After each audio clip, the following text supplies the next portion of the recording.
반갑습니다.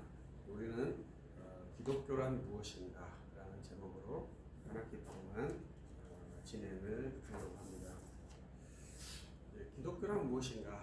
이것은 이제 저에게는 아주 중요한 숙제 중에 하나입니다. 그래서 이러한 이제 책을, 소책자를 발간해서 함께 훈련을 하고 있고, 이번에 이제 출간이 되어서 함께 나눔을 하고 진행했으면 좋겠다 하는 바람이에요. 저는 이제 이 책은 이제 도전적으로 책을 썼었어요. 그래서 기독교란 무엇인가가 좀 더 정확하게 썼으면 좋겠다 이렇게 했는데 제가 원하는 내용이 많이 없습니다. 일부 우리 미션 대학교에서 교양 과목으로 기독교 이해, 기독교란 무엇인가 이러한 교양 서적들이 상당히 많이 있는데요. 그러한 서적에서 제가 어떤 만족을 얻지 못했고 또 그렇게 기독교를 소개하면 좀 좋지 않겠다. 좀 기독교를 잘 이해하지 못한 것이 아닌가 이렇게 이러한 도전적인 마음으로 시작을 해서 한 10여 년 계속 연구를 하고 있는데요. 참 쉽지는 않습니다. 우리는 지금 탄핵 정국에서 기독교가 진보와 보수로 극렬하게 나눠져 있는 모습을 보고 있죠. 그럼 이 상황에서 우리는 또 질문을 해야 되겠죠. 어떻게 교회 안에서 이렇게 의견이 나눌 수가 있지? 이렇게 말할 수 있습니다. 그러면 또다시 질문을 하겠죠. 그러면 기독교란 뭐야? 이렇게 질문을 해야 맞는 것이죠. 그래서 우리들은 기독교가 무엇이냐? 이러한 정체성의 문제에 현재 어떻게 보면 상황적으로 놓이게 됐는데요. 우리는 항상 이 정체성의 문제를 고민하는 것이 인간의 아주 고유한 특징입니다.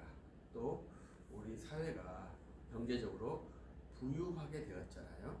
그러면 이제 인간은 필연적으로 정체성에 대해서, 가치에 대해서 논하게 되는 것이 인류사에 등장하게 되었습니다. 우리들이 산업혁명이 되면서 자본이 편중되는 현상이 발생을 했거든요. 지주계급, 자본계급이 등장을 하게 된 것이죠. 옛날에는 이제 공무원, 귀족들이 상류층을 하고 평민과 노비 이런 형태로 계급적이 되었는데 산업혁명이 되면서 무역사회가 되면서 이제 사회 구조가 전폭적으로 전환이 되었고 우리 현재 사회는 아주 초자본주의라고 하는 그런 말을 쓰는데요. 그러한 수준에 있어서 자본보다 더 우위에 있는 그러한 유동의 자산들, 정보, 또 지금 이제 코인, 비트코인 이러한 것들이 등장하는 상상할 수 없는 그러한 사회에 있고 또 초자본가들 상상할 수 없이 많은 자본을 소유한 개인이 발생한 사회에서 우리들은 살고 있습니다. 그러면 이제 사람은 그럴 때 항상 자기 정체성을 묻는 거거든요.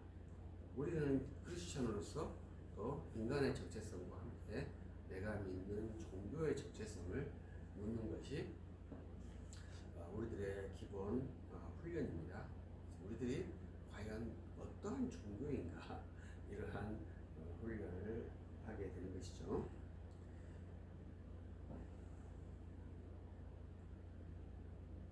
예, 3월 18일. 그래서 이제 우리들이 정체성의 문제를 훈련하는 것이 아주 중요한 특징입니다. 그래서 기독교에 대한 정체성에 대해서 우리들이 깊게 생각을 해야 하는 그러한 시점에 있죠. 그러한 것을 답을 낸다면 우리들이 행동할 때 훨씬 더 용이하고 기민하게 행동할 수 있어요. 그러나 정체성을 파악하지 못하면 사람은 행동하지 못하죠. 그것이 참 그것도 사람의 특이한 구조입니다. 그래서 보통 동물은 본성적으로 움직이죠. 음식을 보면 음식을 먹기 위해서, 또 파트너를 보면 파트너한테 접근하는 그러한 본성에 의해서 우리는 행동하는데요. 사람은 그 본성과 함께 정체성에 근거해서 행동을 하는 것이 상당히 큰 특징이죠. 그래서 동물과 사람의 큰 차이점이라고 볼 수 있습니다. 간혹 동물들이 돌고래나 사자들이 멋있는 묘기리 서커스를 보여주는데 그건 정체성을 상관없이 훈련에 의한 그러한 생각이지 인격적인 모습이 나오는 게 아니거든요. 그런 것을 잘 생각해야 합니다. 이제 개들도 이제 어떠한 아주 특이한 현상들을 말하는데 그러한 동물들은 인격적인 게 아니라 어떠한 정보를 만났을 때 훈련에 의한 반응이라고 봐야 합니다. 그러나 사람은 훈련에 의해서 체득되지만 그것이 인격을 통해서 나타나기 때문에 정체성의 문제가 수반되는 것이죠. 우리는 이제 기독교를 이제 먼저 종교라고 말합니다. 신천지 분들은 이 종교를 한자로 풀어가지고 으뜸종 가르칠 교, 으뜸된 것을 가르친다 이렇게 푸는데 그건 엄청나게 아이러니입니다.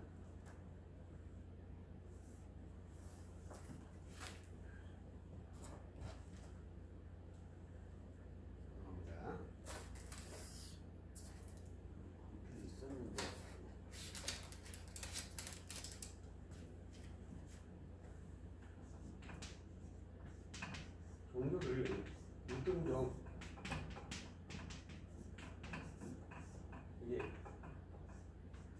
이렇게 해서 이게 으뜸된 가르침이다 종교 이렇게 부르더라고요. 근데 그것은 진짜 무도한 것입니다. 이것은 이제 번역하지 않습니까?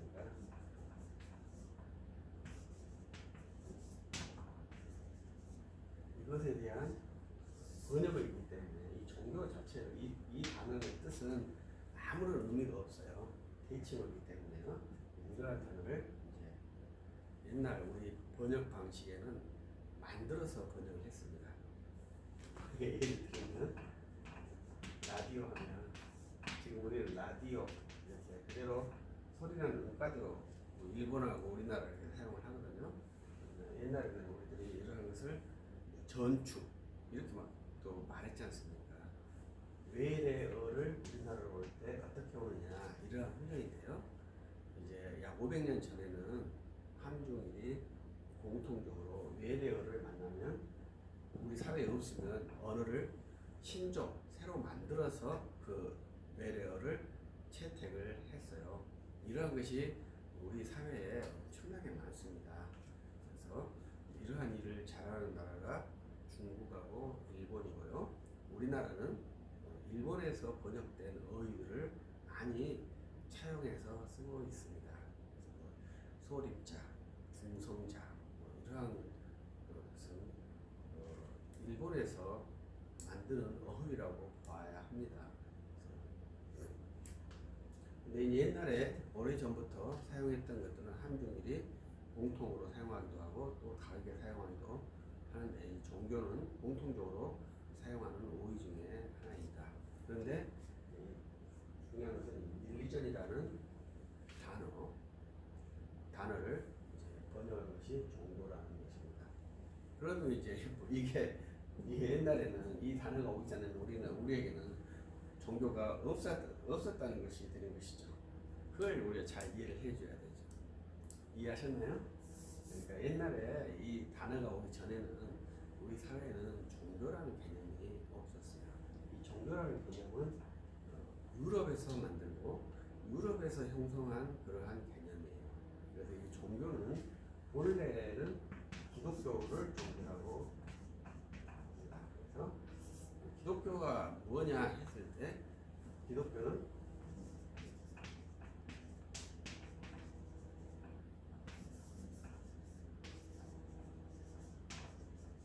크리스천 릴리전이 바꾸면 이게 기독교 이것을 크리스치아니티라고 하는 말로 번역하는 것이 또 있습니다. 기독교라는 말이 두 개가 있는 거죠. 크리스천 리리전하고 크리스치아니티하고는 두 개의 언어가 있어요. 근데 본래는 크리스천 리리전이고 은세에 들어오면서 크리스치아니티라고 하는 것이 있고, 또 다른 말은 크리스텐덤이라고 하는 단어도 쓰기도 합니다. 그건 이제 기독교 국가를 크리스텐덤이라고 쓰는데요.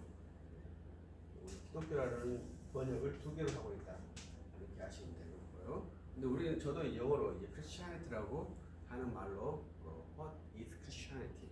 기독교란 무엇인가? 이렇게 쓰는 것인데요. 본래 우리가 칼빈의 기독교 방언은 크리스천 릴리전이라고 하는 말을 썼어요. 그러니까 크리스천의 릴리전, 그리스도인의 종교, 이게 기독교라는 말입니다. 그래서 크리스천은 어떠한 종교를 갖고 있느냐, 이것이 중요한 것이고, 이 크리스천의 종교가 로마의 종교가 되었고 유럽의 종교가 되었죠. 그런데 이 유럽이 세계의 중심이라고 봐야 되거든요. 그걸 잘 이해를 해야 됩니다. 그래서 이 유럽이 이제 세계를 이제 항해술이 발달돼 가지고 아프리카나 남아메리카 쪽, 아시아 쪽으로 교역을 하면서 식민지를 삼았거든요. 그러면서 그들 사회에 정복자로 들어가게 되었는데, 그 정복자가 들어가면서 보니까 그 사회에서도 우리말로 하면 이제 우상 숭배를 하고 있는 그러한 형태, 가스. 이 다른 신들을 섬기는 그런 것도 종교라고 말한 것이죠. 이러한 종교를 이제 다른 종교라고 말했던 거예요. 그래서 종교는 기독교고 기독교 외에 다른 종교가 있었다, 이렇게 유럽 사람들이 생각을 하면서 이제 그렇게 글을 써요. 그러나 이제 근대로 들어오면서는 이제 기독교와 지금 다른 종교의 차이점이 없다, 이러한 사상이 이제 상당히 많이 들어와 있죠. 그래서 그러한 것을 이제 우리가 종교 다원주의라고 합니다. 그래서 기독교와 다른 종교의 차이가 없기 때문에 기독교만 구원이 있다고 말하는 것이 부당하다, 이러한 주장이 되는 것이죠. 그래서 여러분들은 어떻게 생각할지 모르겠습니다만 저는 기독교회가 구원이 있다는 것이 아니라 예수 그리스도께만 구원이 있다고 생각하는 그러한 사역자이고 그리스도입니다. 이러한 것들을 우리들이 잘 이해하고 분별하고 자기의 정체성을 말하는 훈련을 한다면 저는 상당히 좋은 인간이라고 생각을 해요. 그래서 좋은 인간이라는 건 뭐겠습니까? 자기가 믿는 바, 신념을 표현할 수 있으면 좋은 인간이고, 그 신념을 표현할 때 다른 사람을 해치려고 하는 것이 아니고, 또 자기의 이익을 세우려는 것이 아니고, 다른 사람을 위해서 하는 것이 좋은 인간이겠죠. 그러나 우리들은 사람을 위해서 하는 것이 첫 번째가 아니라 나를 구원하신 주님을 위해서가 첫 번째인데, 주님의 말씀 성경에서는 너를 사랑하는 것처럼, 내 몸을 사랑하는 것처럼 이웃을 사랑하라고 명령을 하셨죠. 그래서 하나님을 아는 지식의 아주 큰 특징은 나를 잘 아는 것입니다. 그래서 이 두 개의 가치를 잘 이해를 해 주어야 우리들이 신학도 할 수 있고 생각도 할 수 있어요. 우리가 맹목적으로 하나님만 사랑한다, 뭐 좋은 것 같습니다만은 거기에 나라는 존재가 빠지면 아주 위험한 것이거든요. 또 반대로 나를 위해서 하나님을 활용한다, 이건 부당한 거지 않습니까? 그러한 사람들이 있죠. 그런 사람들을 우리들은 이제 위선자라고 해요. 성경에서는 배만 위하는 자, 자기 배만 위하는 자, 위선자, 탐욕자, 이렇게 봐요. 그래서 이 두 가지는 모두 다 안 돼요. 그래서 하나님만 나만 위한다고 생각하는 것도 정당하지 못하고요. 나를 위해서 하나님을 이용하는 것도 안 되고 또 나를 위해서 이웃을 이용하는 것도 좋지 않죠. 그러나 인간은 탐욕의 존재이기 때문에 사람을 밟고 군림하는 것을 좋아하고 사람과 경쟁해서 이기는 것을 좋아하죠. 그래서 그러한 우리의 삶이 그런 치열한 경쟁 사회가 되었고 그 경쟁 사회에서 어떻게 해서든지 생존하고 성공하려고 부단하게 노력을 하다 그렇게 아둥바둥하다 죽는 인생이지 않는가 이렇게 생각도 해봅니다. 근데 우리는 그리스도이기 때문에 종교라는 것을 꼭 가지고 있는데요. 다른 사람들도 다 종교를 가질 수 있죠. 그래서 다른 종교와 내 종교의 대화의 방법, 또 내 종교와 내 종교의 대화의 방법, 이러한 것들을 훈련하는 것이 기독교란 무엇인가의 기본적인 컨셉이에요. 그래서 이러한 훈련이 잘 되면 이제 저는 전도를 할 수 있겠다. 예수 그리스도의 복음을 전도할 수 있겠다. 이러한 아주 큰 꿈을 가지고 있어요. 그래서 제가 이번 클래스에 기독교란 무엇인가를 구상을 한 것인데 이 클래스의 목적은 기독교를 잘 파악을 해서 전도하는 기폭제가 될 수 있도록 전도하는 근거가 될 수 있도록 하기 위한 하나의 컨셉입니다. 그래서 저는 이 지금 약간 이제 완성된 본 아닙니다. 이 책이 저는 전도 교재라고 생각을 하는 거죠. 그래서 제가 여러분에게 제가 전도하기 위해서 이 책을 보내드리려고 합니다. 그래서 여러분들이 또 읽어보시고 또 감동이 되시면 그대로 써도 되고 아니면 어떻게 해서든지 또 복음을 이 책이 아니라 복음을 전도할 수 있으면 저로서는 제 존재 목적이 이루어지는 것이라 이렇게 볼 수 있습니다. 그래서 우리가 복음을 전도하는 사람인데 뚱한데 너무 관심이 많이 되어 있지 않는가 이러한 생각을 하고 있고 복음을 전도하자 이런 것에 아주 큰 포커스가 저에게는 있어요. 복음을 전도하면 뭐 할 건데 원래 우리가 복음 전도를 교회 성장학으로 많이 연구를 해서 전도해서 교회를 성장시키고 자립하자 뭐 이런 생각을 많이 했습니다. 저도 어렸을 때 저도 이제 나이 먹고 교회를 크게 성장을 못 시키는 상태입니다만은 우리가 전도해서 밥 먹고 살려고 하는 사역장과 이러한 제 반성이 많이 있었어요. 그래서 주님께서 나에게 인도하시는 양들을 내가 목양해야 되지 않는가 이렇게 생각을 한참 동안 했는데요. 근데 주님의 말씀은 그것이 아니더라고요. 주님의 말씀은 아울리치라고 하는 밖에 나가서 복음을 전도하라는 걸로 제가 지금은 이해를 하고 있어요. 그래서 복음을 전도를 하는 것은 주께서 주신 명령이지 그 명령을 순종하기 때문에 어떠한 세상적 가치가 우리에게 동반되는 것은 아니더라고요. 그래서 우리가 주의 명령을 순종하는 것은 세상적 가치와 관계가 없어요. 오직 주님의 명령이니까 주님의 명령에 순종하는 거예요. 그래서 그 주님의 명령에 순종하기 위해서 순종하는 방편이 저는 중요한 것이 전도가 하나가 있는데요. 이 전도를 어떻게 해서든지 우리는 실행을 해야 한다. 이렇게 말씀을 드리고 이번 클래스는 기독교란 무엇인가 이러한 컨셉으로 여러분들이 보셨겠지만 실제적으로 제가 의도한 바는 전도를 해야 한다. 이러한 것입니다.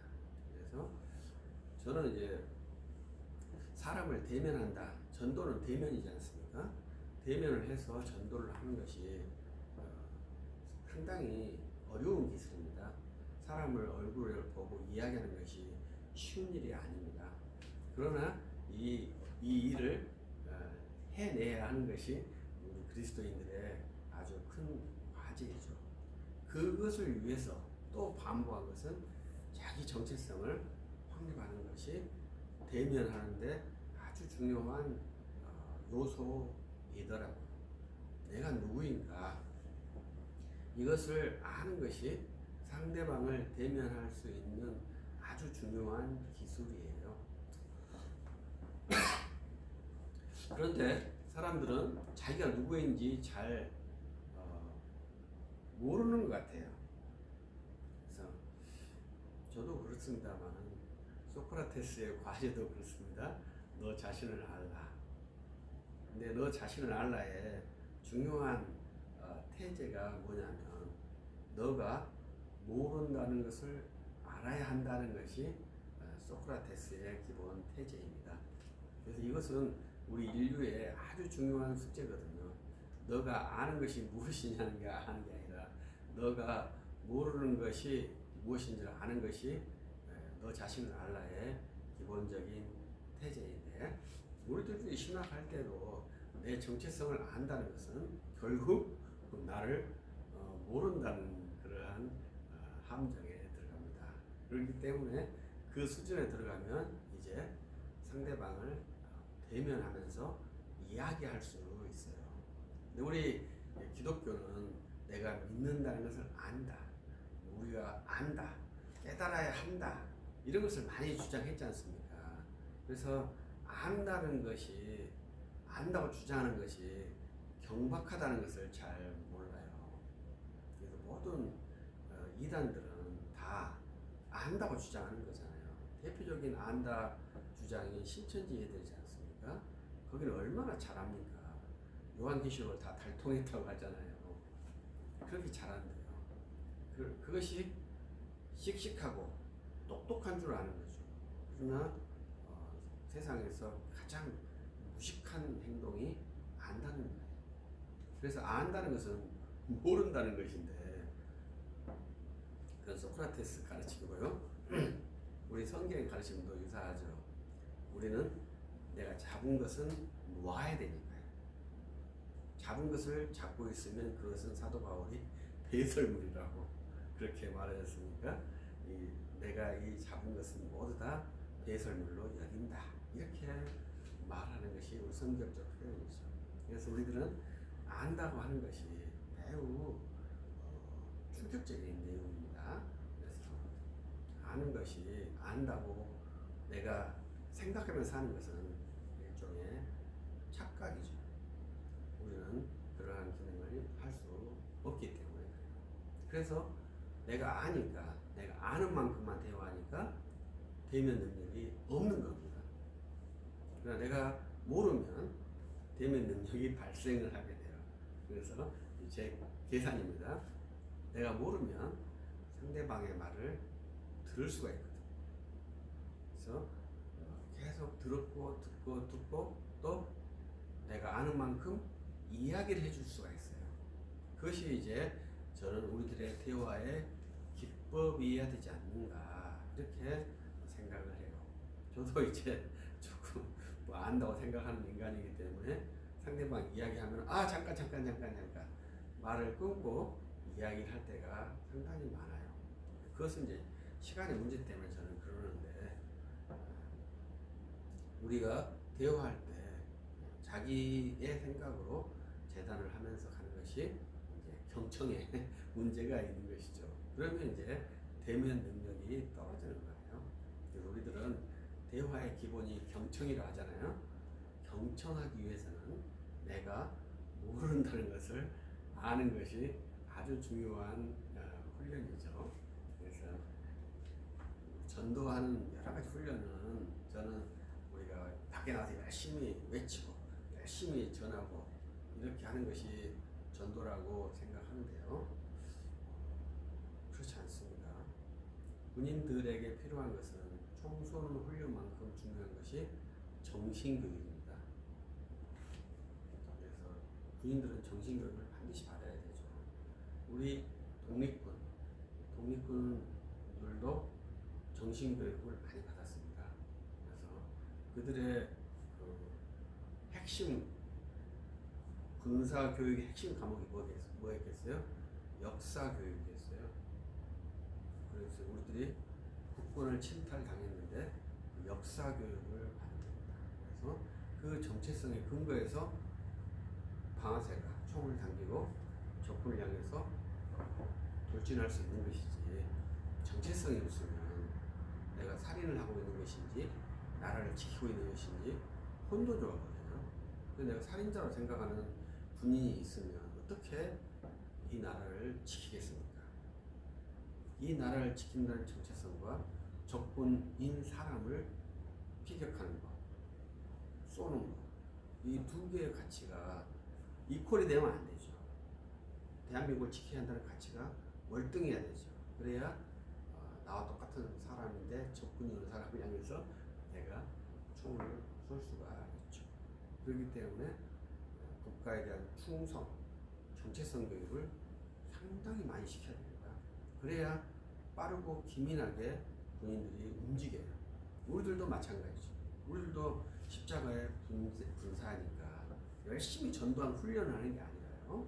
내 정체성 훈련을 아주 강화시키는 것이죠. 그래야 내가 빠르게 움직일 수 있다는 거예요. 그래서 그에게 아주 기초 단계에 있는 것이 기독교란 무엇인가 하는 커리큘럼으로 생각해서 지금 여러분들과 함께 하고 있습니다. 그래서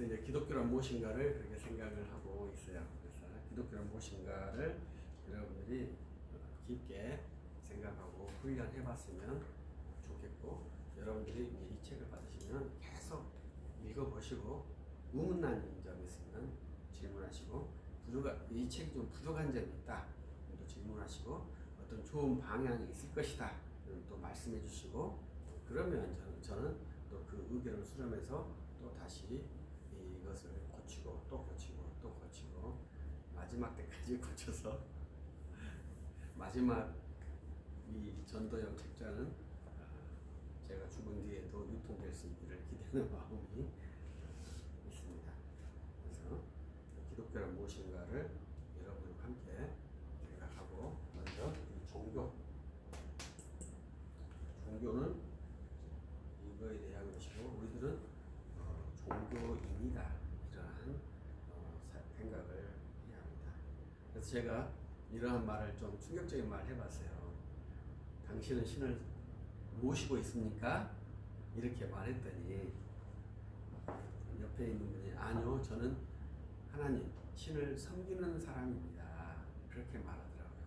그래서 신을 섬긴다, 신을 모신다, 이 두 가지 의미가 똑같은 말 같지만 뉘앙스가 상당히 다르잖아요. 그래서 우리는 신을 섬기죠. 그러나 또 다른 말로 하면 신을 모신다. 모신다는 말은 무당들이 쓰는 말이죠.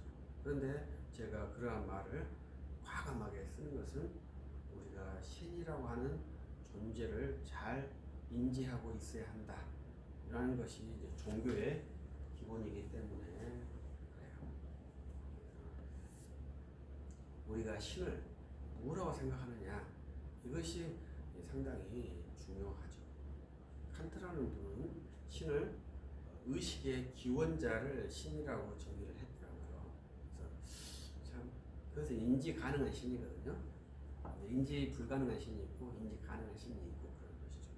그러면 이제 무당 분들은 신을 뭐라고 할까요? 그들은 신을 모신다고 하죠. 신 밖에 있다가 자기 안으로 들어오니까요. 그래서 그 신과 접신을 해서 이제 행위를 하잖아요. 그러면 그 행위는 무당은 자의적으로 행동한가요? 수동적으로 행동한가요? 능동적으로 행동이 아니라 수동적으로 행동하잖아요. 고객의 요청에 의해서 행동을 하지 않습니까? 그 무당이죠.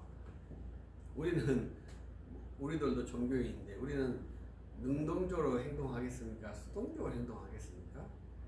우리는 언약의 근거에서 행동을 하죠. 그래서 매주일 규범적으로 설교를 하게끔 되어 있어요.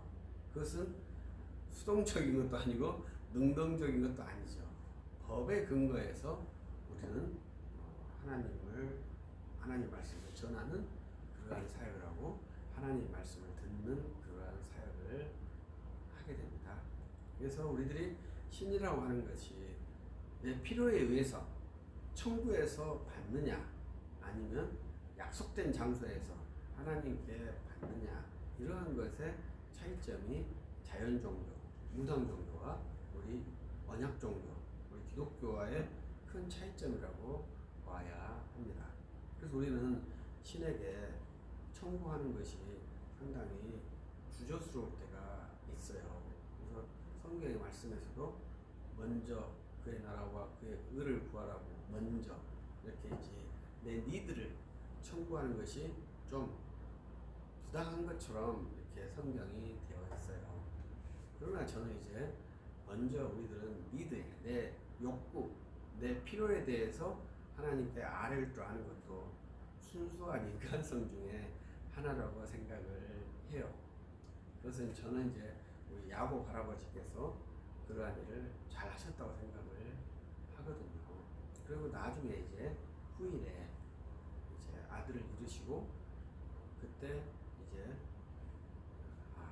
내가 주 여호와만 섬겨야 되는구나 이렇게 생각했다고 마음이 바뀌었다고 저는 그렇게 성경을 이해해요. 그래서 야곱 할아버지가 베델에서 기도하시고 또 약복강에 기도하시고 엄청나게 많은 기도를 하시고 기도의 응답과 기도의 실현이 있었지 않습니까? 그런데 그것은 모두 다 그것은 상황적 불가피한 니드의 근거에서 하신 것이었죠. 그러나 이제 요셉을 잃고는 기도한 모습이 잘 안 보이지 않습니까? 그래서 요셉을 잃고 이제 우리 야곱의 모습을 보면 정말로 놀라운 믿음의 모습을 보여줍니다. 그래서 그가 머리 별로 힘이 없어가지고 지팡이에다 머리를 두고 이렇게 지내시는 인생을 사셨잖아요. 그때 가장 강력한 믿음이 있는 것으로 성경은 말씀한다고 저는 생각을 해요. 우리가 믿음이라고 하는 것은 혈기왕성한 이런 것도 상당히 좋겠죠. 그러나 전심으로 모든 것을 포기하고 주님만 의지하는 그러한 믿음이 진짜 우리의 믿음이 되는 것이죠. 그래서 혈기 있을 때 창조주를 기억하는 것이 청년 때 창조주를 기억하는 것이 매우 복되지만 우리가 이 혈기가 있을 때 하나님을 정말 나를 포기하고 섬기는 것은 조금 쉽지는 않다고 생각을 합니다. 그럼에도 불구하고 하나님께서 그 모습을 야곱을 보시던 것처럼 기쁘게 생각하시고 인도하신다는 것이지 그 모습이 완전했다고 생각할 수는 없겠죠. 우리들이 이 하나님을 섬기고 하나님 말씀을 듣고 하나님과 동행하는 삶이 과연 무엇인가 이거에 대해서도 깊이 생각을 해봐야 되죠. 그래서 우리가 에녹 할아버지는 300년 동안 하나님과 동행했다고 하지 않습니까? 저는 300년 동안 인내를 했다 이렇게 생각을 해요. 그 인내의 깊이가 얼마나 큰지 그리스도인들은 그러한 인내 훈련이 잘 되어야 그리스도인으로서 품위를 유지할 수 있습니다. 그래서 우리는 종교는 신을 섬긴다 이렇게 생각하시면 좋겠어요. 그러면 당신의 신은 누구입니까? 이렇게 하면 하나님이죠. 이렇게 대답할 거 아닙니까? 근데 우리 한국 기독교는 아주 큰 업적들을 많이 남겼습니다. 세계 교회사에서 보기 힘든 업적들을 많이 남겼어요.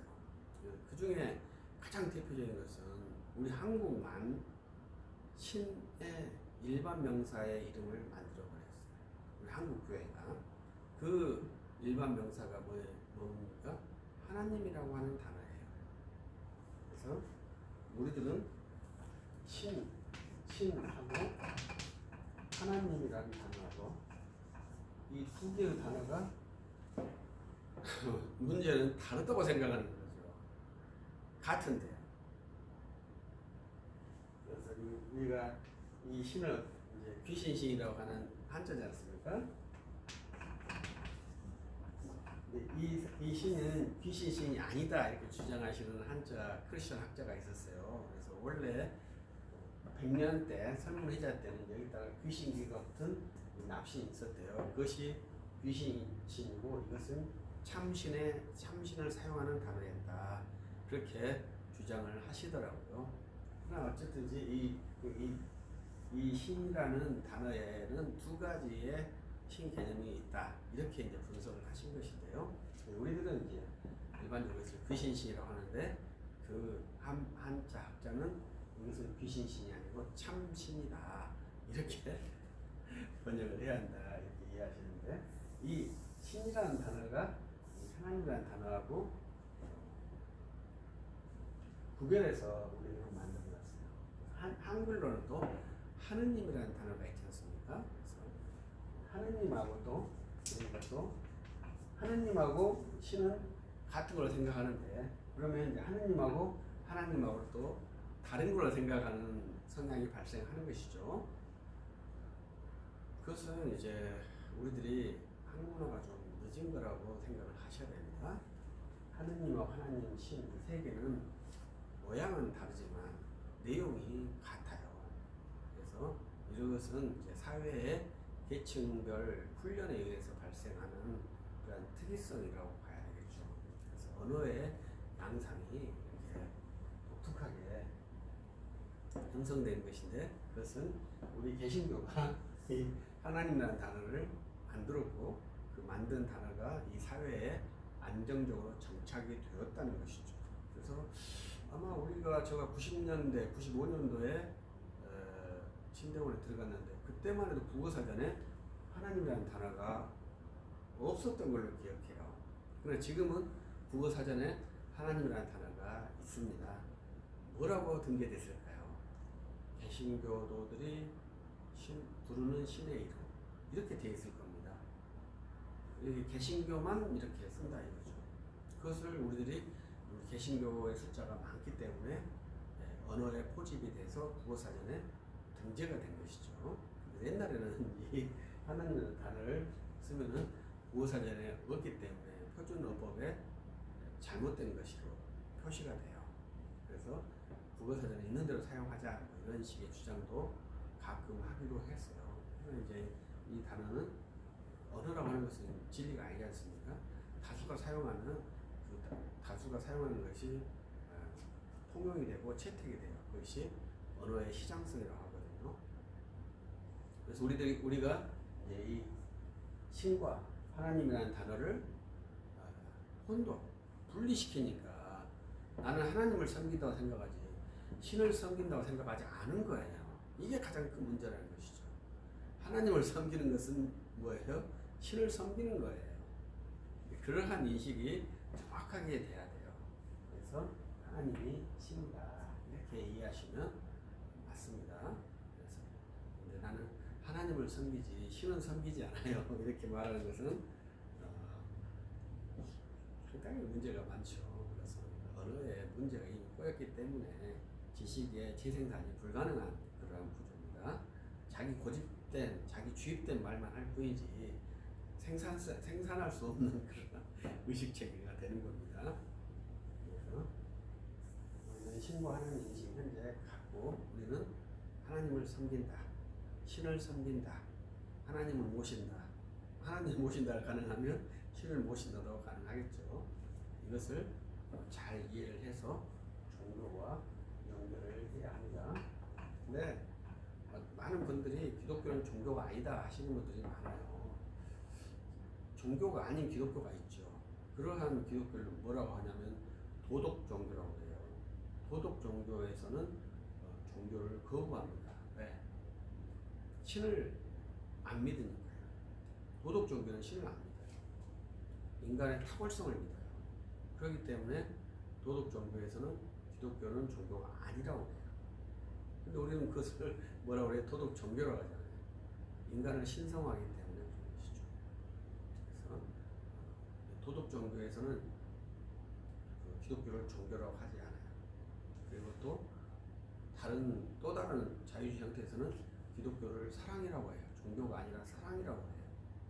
근데 그것도 근대에 포이어 바우라고 하는 철학자가 기독교를 재구성시킨 하나의 태제 문장이에요.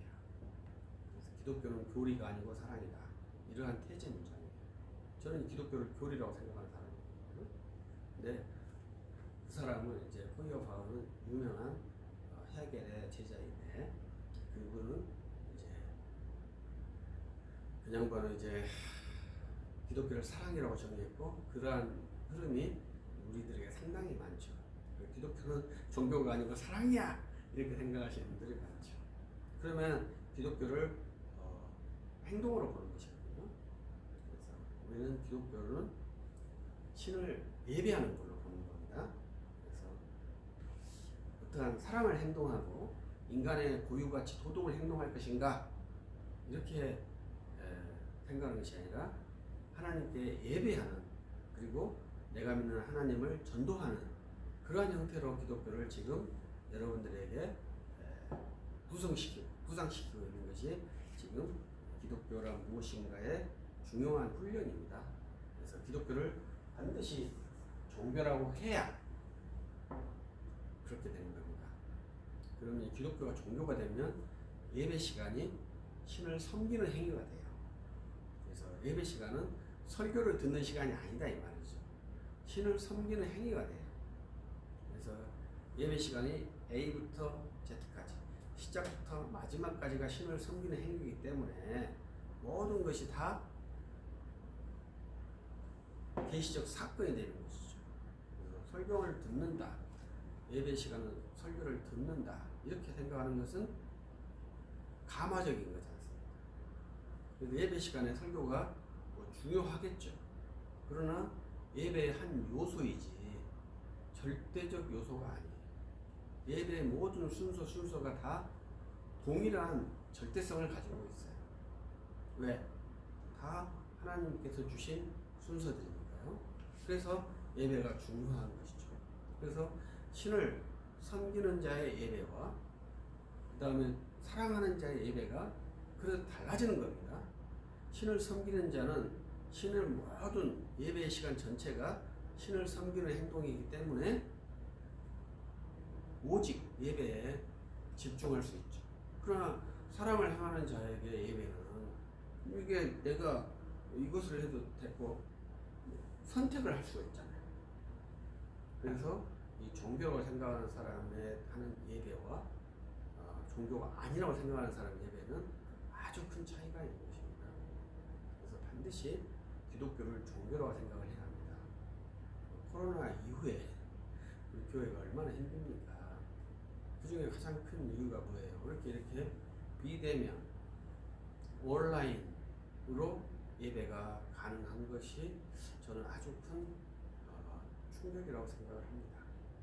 그런데 저는 저도 예배 실시간 라이브로 송출하기도 합니다만 가장 중요한 것은 얼굴을 대면하고 예배를 해야 하는 것인데 왜 그게 중요하냐는 것을 우리가 신학적으로 논리적으로 말해야 할 거 아닙니까?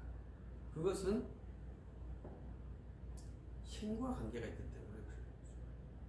그 하나님은 시간과 공간에 상당히 중요한 의미를 두셔요. 그래서 예배의 공간이라고 하는 예배당, 예배의 시간이라고 하는 시간, 이 시간과 공간을 약속을 해 주셨어요. 그래서 그 약속된 장소와 결합된 인격체들이 와서 한 것이 예배거든요. 그래서 그러한 것들이 있기 때문에 이 기독교를 이해할 때 신과 결부돼서 이해하는 것이 매우 중요하죠. 그래서 여러분들이 그러한 의식이 반드시 있어야 교회에서 신을 섬기는 그러한 직책을 수행할 것이라고 생각해요. 그러면 기독교의 신은 무엇일까요? 하나님이라 하면 안 된다고 그랬죠? 네. 기독교의 신은 무엇입니까? 그러니까 기독교의 신은 신입니다. 이렇게 하면 안 되잖아요. 기독교의 신은 하나님입니다. 이렇게 말하는 것은 기독교의 신은 신입니다. 이렇게 말하는 것이니까 안 되는 거잖아요. 그럼 기독교의 신은 무엇이겠습니까? 기독교의 신은 예수 그리스도이십니다. 이게 이제 기독교의 핵심 가치. 이것을 우리들이 한국교회는 기독교의 신은 하나님이라고 하는 단어를 선교하면서 어휘가 다르기 때문에 기독교의 신은 하나님입니다. 이렇게 문장을 만들어 버렸는데 그건 다시 똑같은 말이니까 기독교의 신은 신입니다. 기독교의 하나님은 하나님입니다. 이렇게 말하는 것이 되기 때문에 얼마나 그것은 우스꽝스러운 문장인가요? 말도 안 되는 문장이죠. 기독교의 신은 명제니까 땡땡땡이라고 나와요. 기독교의 신은 아버지입니다. 기독교의 신은 성령입니다. 이렇게 나오든지 해야 되겠죠. 그러나 고대, 우리들 내 생각을 말하는 것이 아니라 고대 성경과 고대 교회에서는 예수 그리스도를 믿었어요. 우리는 예수 그리스도를 믿는다 하니까 그럼 믿는 거죠. 믿는 거죠. 이렇게 말하지만 고대 교회에서 믿는다고 하는 것은 신을 말하는 것입니다. 그래서 그때 우리가 예수님을 신이라고 믿었어요. 그런데 이제 예수님을 신이라고 믿으면 어떤 현상이 발생하겠습니까? 이제 교회도 세우고 성경도 소중하게 생각하고 그러지 않겠습니까? 그랬을 때 이제 성경에 문제가 발생하죠. 왜? 예수님만 믿으면 괜찮은데 예수님한테는 아버지가 있잖아요. 그러면 아버지가 크겠어요? 아들이 크겠어요? 우리 생각할 때는 단순하게 아버지가 크시고 아들은 낮으시겠죠. 이렇게 생각하는 것이 이제 이단이라고 봐야 됩니다. 기독교는 예수님을 참신, 참 하나님이라고 고백을 했어요. 그것이 이제 기독교 정통신학의 제1번 명제예요. 아들 하나님은 아버지와 동일 실체이시다. 아버지와 아들이 하나이시다. 요한복음의 내용이지만 교회가 그것을 정확하게 법제화시켜서 고백한 것이 교리예요. 교리 제1번 문장이 예수 그리스도는 참 하나님이시다. 이게 제1번 문장입니다. 그걸 잘 기억을 하셔야 이제 종교, 기독교, 교회를 연속적으로 이해할 수 있게 되어집니다. 그래서 우리는 예수님을 믿습니다. 이렇게 표현하는 것은 곧 나의 신은 예수님입니다. 이렇게 말하는 것 같아요. 나는 아버지를 믿고요. 예수님은 아버지께 인도하는 중보자예요. 이렇게 말씀을 많이 하시죠. 중보자는 인도하는 게 아니고 인도자가 중보자가 아니에요. 중보자는 성경에서만 사용하는 단어예요. 그래서 어디에도 그 단어를 사용하지 않아요. 우리가 중보 기도라고 말하는데 그것은 인터세션이라고 하는 도구를 다르게 번역한 것이지 인터세션이죠. 근데 그걸 왜 중보 기도라고 번역했는지 성경 있는 대로 도구 기도라고 해야 되는데 그걸 중보 기도라고 번역한 사람은 상당히 고약하신 분이라고 봐야 돼요. 중보 기도는 원래 없어요. 예수님께서 보좌에 앉아서 기도하시는 것이 아니라 중보하셔요. 중보를 하시는 것은 우리가 이해할 수 없는 방식이에요. 우리가 아버지를 믿고 섬기죠. 중보자, 성자, 예수님을 또 우리가 믿고 섬기죠. 이러한 일을 할 수 있는 성령께서 하십니다. 또 나와 하나님 사이에, 아버지 사이에 중보자가 예수 그리스도시에요. 그렇기 때문에 중간에 뭐가 있는 것처럼 생각을 하게 되는데 그렇게 되면 우리가 삼위일체 신앙이 깨져요. 그래서 우리는 한 신을 섬기기 때문에 예수님이 선지자나 선생님으로 전락해요.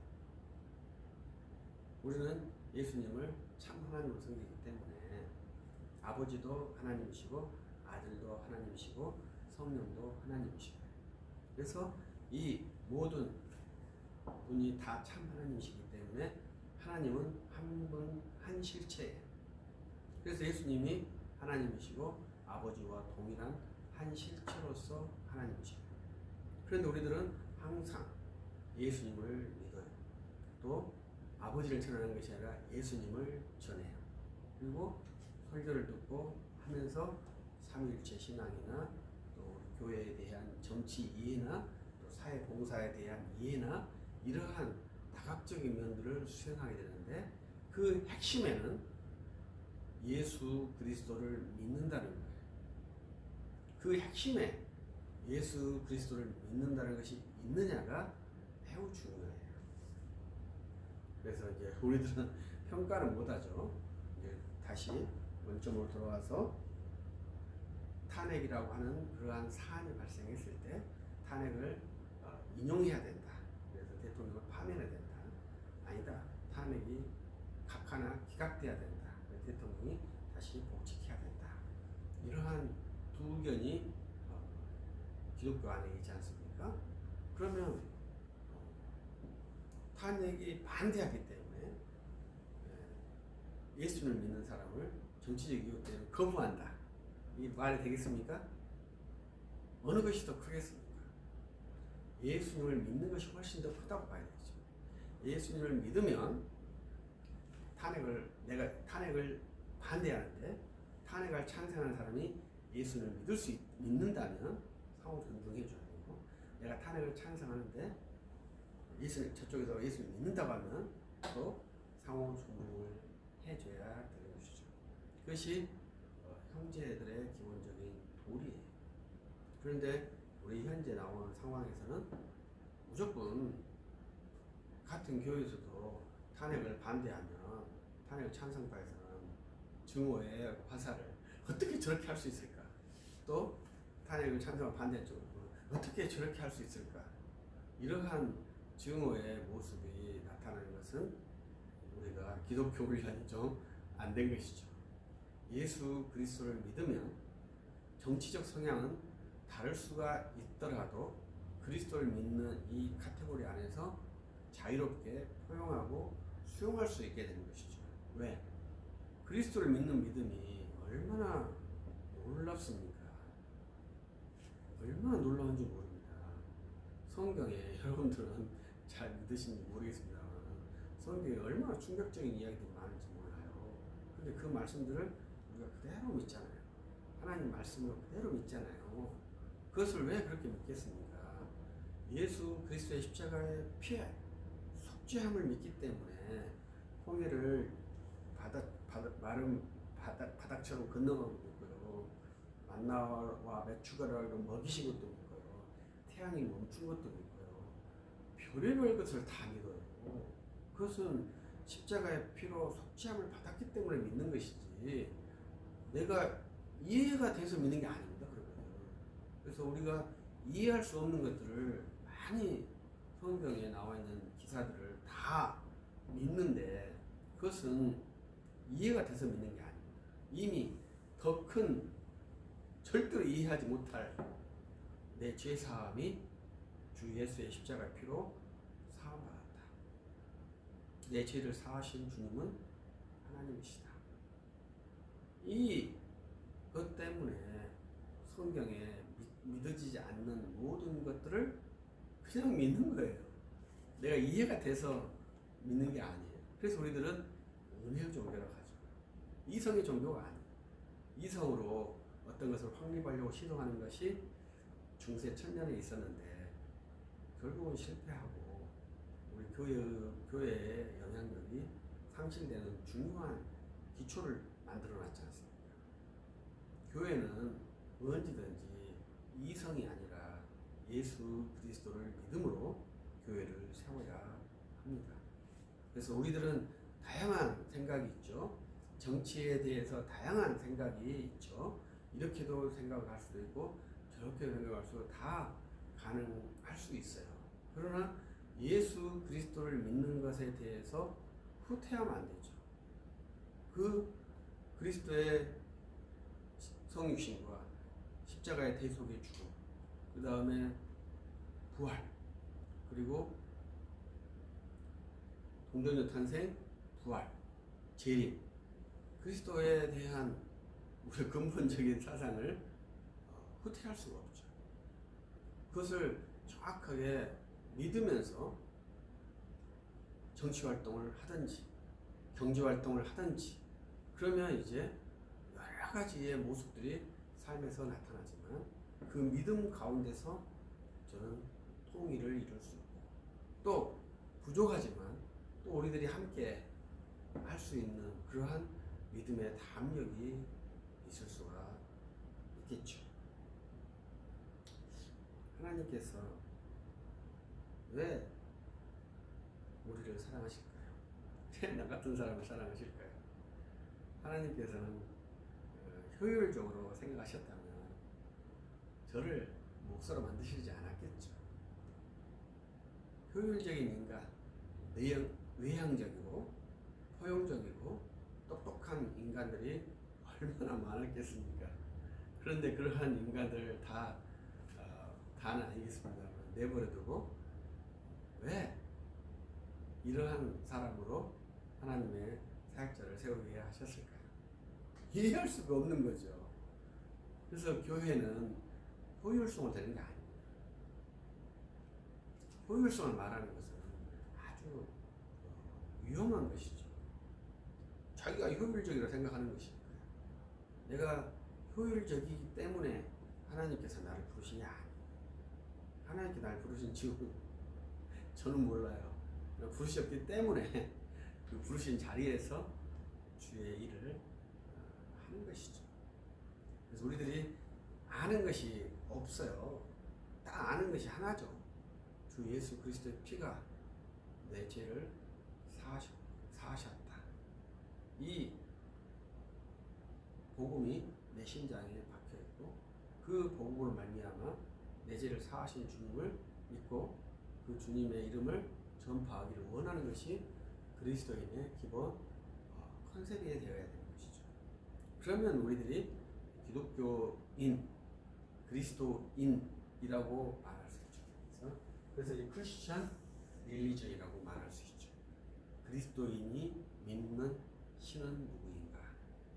그리스도인이 믿는 신은 예수이시다. 이 예수는 이 땅에 오신 그런 사람이셨지만 그가 십자가에 죽으시고 부활하시고 승천하시고 성령을 보내셔서 이루신 교회에서는 그가 이 땅에 오신 자연적인 인간, 사생아 이렇게 생각하는 것이 아니라 그가 하나님의 아들로서 성령으로 동정녀에게 태어나신 그러한 나의 주이시고 구주시라 이렇게 고백하는 것이죠. 그러면 그리스도인이고 그러면 이 기독교를 이룰 수 있는 것인데 기독교가 크리스천리티 사회화가 되면서 기독교 사회에서 이 기독교를 사유하는 많은 이성적인 산물들이 발생했다는 것이 상당히 큰 문제죠. 그래서 그러한 모습들은 상당히 매력적이고 똑똑해요. 상당히 재밌어요. 그렇기 때문에 또 설득도 좋아요. 설득이 돼요. 그래서 많은 사람들이 그 길을 따라가죠. 나도 그 말이 좋고 많은 사람이 따라가니까 많은 사람이 가는 쪽에 좋은 길이 있지 않겠어요? 그런데 우리가 어떻게 속된 말로 가고 싶다는 거죠. 내 마음은 그러나 못 가는 거죠. 왜? 로마서 8장에 성령의 탄식이 있잖아요. 어떤 사람이 고난에 들어가고 싶겠어요? 어떤 사람이 힘든 자리에 들어가고 싶겠어요? 그러나 주의 사역자는 주께서 이끄신 대로 가는 거지 않습니까? 그래서 우리가 주의 이끌림을 받아 현재 여기에 서 있는 것인데 현재 이 자리를 만족하는 사람은 없죠. 그래서 우리는 불만족스러운 상황에 사는 그런 그리스도인인데 성경, 요한계시록이나 히브리서를 보면 고난 속에 사는 그리스도인들이에요. 고난 속에 사는 그리스도인들에게 주시는 놀라운 메시지가 뭐냐면, 너희들 고난 받고 있는 이 상황에 주님이 누구신 줄 아냐, 이거예요. 그때 우리가 불만족스러운 이 상황에 세상의 주인, 통치자는 누구신가요? 하나님 보좌 우편에 앉아 계신 우리 주 예수 그리스도시거든요. 그가 다스리시는데 내가 불만족스러운 삶의 상황에 있어요. 그가 다스리시는데 내가 고난의 삶에 있어요. 그러면 그 다스림이 선하신가요? 악하신가요? 이러한 논쟁이 신정론이라고 하는 것입니다. 어떻게 선하신 하나님이 다스리는 세상에 악이 존재할 수 있는가? 이게 신정론의 기본적인 질문이에요. 우리들도 하나님께서 나를 다스리시는데 왜 나는 불행할까? 이렇게 질문을 할 수 있다는 것이죠. 질문을 잘못하면 안 됩니다. 질문이 잘못된 것이죠. 근데 그러한 질문을 할 수도 있겠죠. 그런데 우리 답은 뭐예요? 이 만유를 다스리시는 분은 주 하나님, 하나님 보좌 옆에 앉아 계신 우리 주 예수 그리스도께서 교회와 만유를 다스리신다. 이게 답이에요. 그러면 나는 곤란에 있어요. 나는 고난에 있어요. 나는 원수에게 박해를 받고 있어요. 나는 궁핍해요. 그런데 만유를 다스리시는 분은 주 예수 그리스도시에요. 이 두 개의 명제가 심각하게 충돌하잖아요. 그럼 우리 답은 뭐예요? 하나님이 나를 미워하시는가요? 하나님이 저를 불만족스러워 훈련시키게 하시려는 건가요? 뭐 좋게는 그렇고 나쁘게는 미워하시고 이렇게 답을 하잖아요. 근데 그 답이 아니라는 것이죠. 그 답은 몰라요. 그러나 제가 말하고 싶은 답은, 그럼 넌 어떻게 할래 이거예요. 아니 더 기도할까? 더 뭐 할까? 더 하나님께 구할까? 그게 아니라는 것이죠. 그건 행동이 아니잖아요. 행동을 뭘 할 거냐는 거죠. 행동을 저는 전도해야 한다. 이렇게 제안을 하고 싶어요. 너가 고난 속에 있느냐? 너가 공고함 속에 있느냐? 너를 다스리신 주님이 너에게 명령하는 것이 무엇이냐? 슬프고 이러면 힘드냐? 내가 널 위로해 줄게. 그러한 위로의 하나님처럼 느껴지느냐? 우리 주 하나님은 그렇게도 하겠지만 궁극적으로는 돌진을 명령하시는 하나님이시죠. 전진을 명령하시는 하나님이시죠. 텐트에 와서 쉬라는 하나님이 아니시죠. 항상 우리가 쉬려고만 하잖아요. 전진을 해보지도 않고, 전진을 하면은 반드시 주께서 쉼을 주실 것입니다.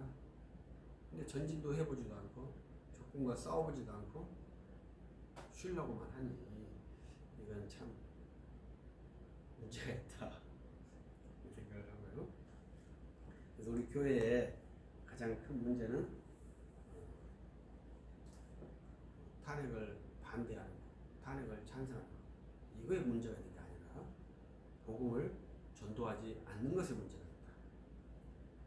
교회의 가장 큰 문제는 목사들의 비위 문제, 재정 문제, 이런 문제가 있다고 하는데 복음을 전도하지 않는 것에 있다고 합니다. 그래서 어찌 되었든지 자기가 그리스도인이라고 생각한다면 주께서 만유의 주이시고 주께서 나의 주 하나님이시니 힘써서 주의 이름을 전파하며 기독교는 무엇인가? 이 제목이 이루어지는 것이고 그리스도인이라고 하는 정체성이 있는 것으로 파악할 수 있다. 이게 지금 기독교는 무엇인가의 큰 틀입니다. 그래서 여러분들이 힘을 내셔서 믿는 주 예수 그리스도를 고백하고